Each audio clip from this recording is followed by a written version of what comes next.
नमस्कार दोस्तों, सोमगंज चैनल में आपका स्वागत है। एक बार फिर मैं हाजिर हूँ एक नई वीडियो के साथ। आज का हमारा वीडियो 26 नवंबर 2021 करंट अफेयर्स के महत्वपूर्ण प्रश्नोत्तरों पर आधारित है। तो आइए शुरू करते हैं। पहला प्रश्न देखते हैं। हाल ही में किस बैंक ने Pondicherry co-op milk producers union limited के साथ समझौता ज्ञापन पर हस्ताक्षर किए हैं?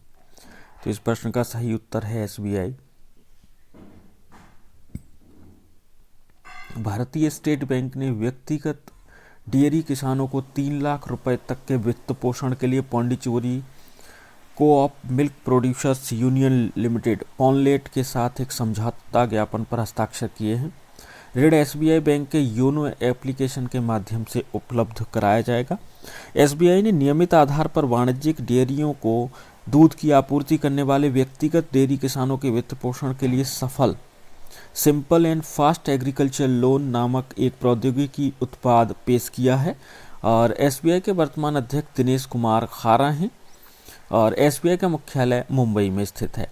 SBI की स्थापना 1 जुलाई 1955 को हुई। समझौते के बारे में अगर बात करें तो पॉनलेट की 98 प्राथमिक दूध समितियों को दूध की आपूर्ति करने वाले लगभग 3500 डेयरी किसान इस व्यवस्था से लाभान्वित होंगे।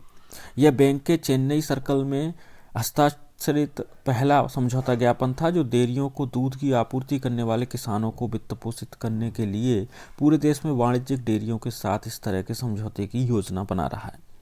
बैंक ऋण की मदद से दूध उत्पादन को बढ़ावा देने की मौजूद व्यवस्था से केंद्र शासित प्रदेश के प्रशासन को दूध की दैनिक आवश्यकता को पूरा करने में मदद मिलेगी। आइए अगला प्रश्न देखते हैं। हाल ही में एशिया के सबसे अमीर व्यक्ति कौन बन गए हैं? तो इस प्रश्न का सही उत्तर है गौतम अडानी। रिपोर्ट्स के अनुसार अप्रैल 2020 के बाद से अडानी की कुल संपत्ति में काफी बढ़ोतरी हुई है।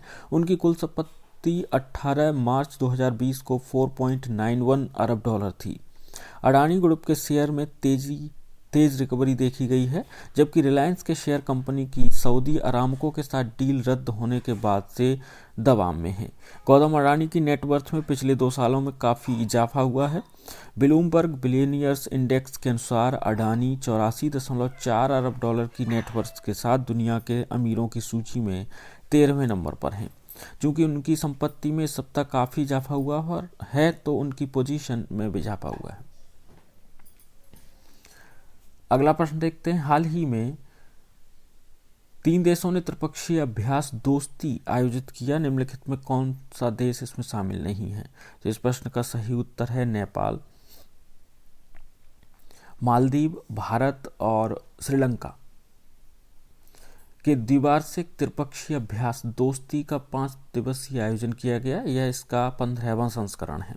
शांतिपूर्ण और स्थिर हिंद महासागर क्षेत्र के लिए क्षेत्रीय सुरक्षा संगठन के हिस्से के रूप में 20 से 24 नवंबर 2021 से मालदीव में आयोजित किया गया था। अभ्यास 3 देशों के तटरक्षकों के बीच द्विवार्षिक रूप से आयोजित किया जाता है। यह वर्ष अभ्यास की शुरुआत के बाद से 30वां वर्ष है।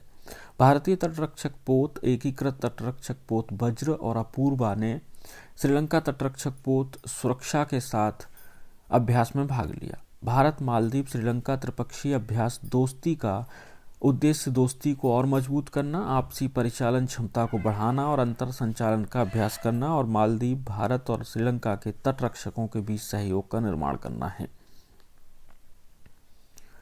अगला प्रश्न देखते हैं। नाइटहुड ऑफ पार्ट गुल्फा से सम्मानित होने वाले पहले भारतीय कौन हैं?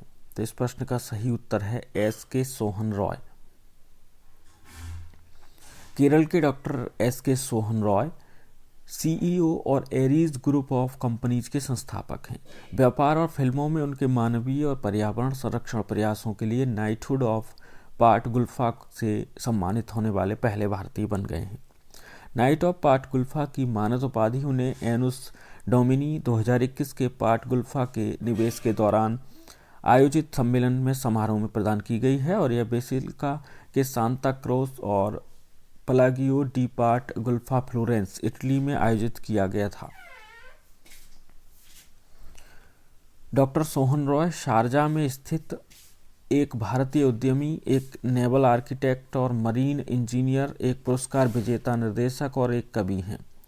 फोर्ब्स ने उन्हें 2015 और 2019 के बीच लगातार 4 बार अरब जगत के शीर्ष भारतीय नेताओं में सूचीबद्ध किया है। सोहन रॉय की एरीज मरीन द्वारा विकसित स्टील स्नैक बोट एरीज पुन्नमदा उरुक्कू चुदन को गिनीज वर्ल्ड रिकॉर्ड्स द्वारा दुनिया के सबसे बड़े डोगी चालक दल के रूप में प्रमाणित किया है। अगला प्रश्न देखते हैं, किस देश के पूर्व राष्ट्रपति चुन डू हुआन का हाल ही में निधन हो गया है? तो इस प्रश्न का सही उत्तर है दक्षिण कोरिया। दक्षिण कोरिया के पूर्व राष्ट्रपति चुन डू हुआन का 90 वर्ष की आयु में दक्षिण कोरिया के सियोल में हृदय गति रुकने से निधन हो गया है। वह डेमोक्रेटिक जस्टिस पार्टी से संबंधित थे। वह दक्षिण कोरिया के 5वें राष्ट्रपति बने। उन्होंने 1981 से 1987 तक डेमोक्रेटिक जस्टिस पार्टी के अध्यक्ष के रूप में कार्य किया। तो ये थे आज के वीडियो के प्रश्न। हमें उम्मीद है आपको पसंद आए होंगे। पूरा वीडियो देखने के लिए आपका बहुत बहुत धन्यवाद। आभार।